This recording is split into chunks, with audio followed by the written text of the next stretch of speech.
Will the efforts of not offending students have a direct impact on how we educate our children? Is the world going PC crazy with all this censorship going on? After all, how can we be truly knowledgeable when words cannot be spoken, opinions cannot be debated, and identities cannot be challenged?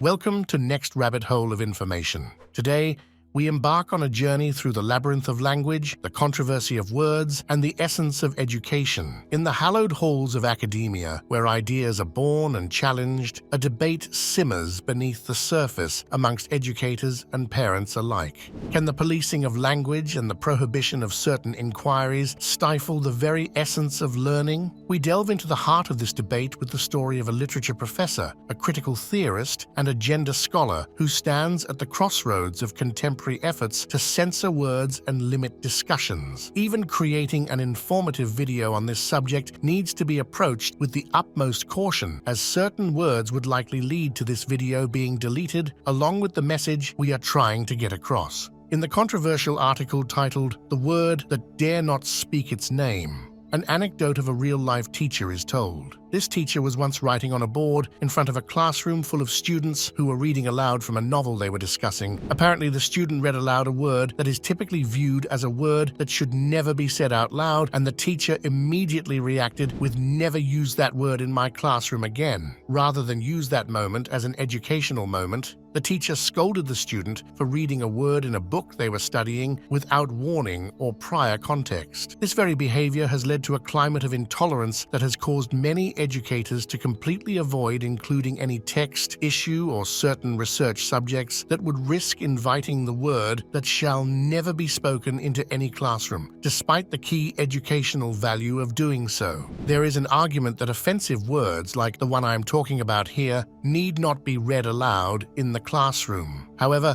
the counter-argument to this is that in order to teach students the very art of language, they must hear how the author intends the language to be read. Otherwise, there is a risk that students merely skip over offensive language when reading, which bypasses the powerful messages that can only be felt within the chosen language. Striving to avoid causing harm in the educational setting is a commendable objective. However, the learning process can be uncomfortable, especially when it challenges students to reevaluate long-held biases that they have accepted as normal. This was evident in an African-American literature class during the mid-1990s, where a film screening of Spike Lee's Do the Right Thing prompted a profound confession. An Italian-American student, upon reflection, acknowledged a personal revelation of inherent racism. Although this acknowledgement was undoubtedly painful, it was a necessary discomfort that facilitated growth rather than causing harm. This distinction is crucial,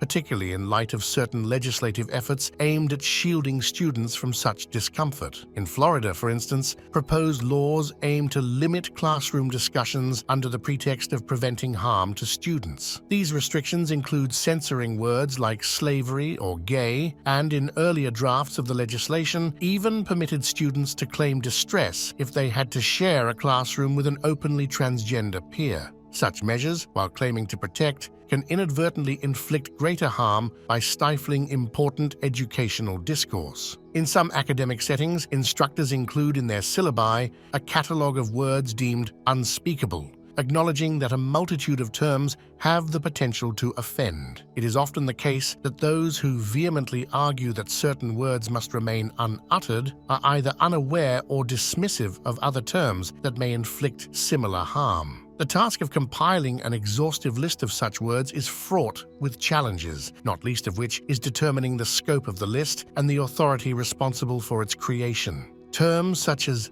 bitch, pervert, or fag may find their way onto the list, but this raises the question of other words like coolie, keek, or tranny, which, despite their absence from the list, have surfaced in literary works that have been both taught and analyzed in scholarly publications. Are these terms acceptable? More critically, what limitations are placed on teaching when the utterance of certain words is prohibited? The reluctance to engage in this dialogue hinders the development of an effective pedagogical approach to confront offensive language, relegating the strategy to a mere claim of safeguarding students. As our education systems come under attack and books face bans, the question arises, What happens when we cannot anticipate the diverse experiences of our students? What happens when the words we fear are the ones that need to be spoken? In the end, it is often the words left unsaid that carry the greatest weight. As mentors and scholars, we tread a fine line, delicately poised between safeguarding our charges and illuminating the path to knowledge. Silence, while seemingly a haven,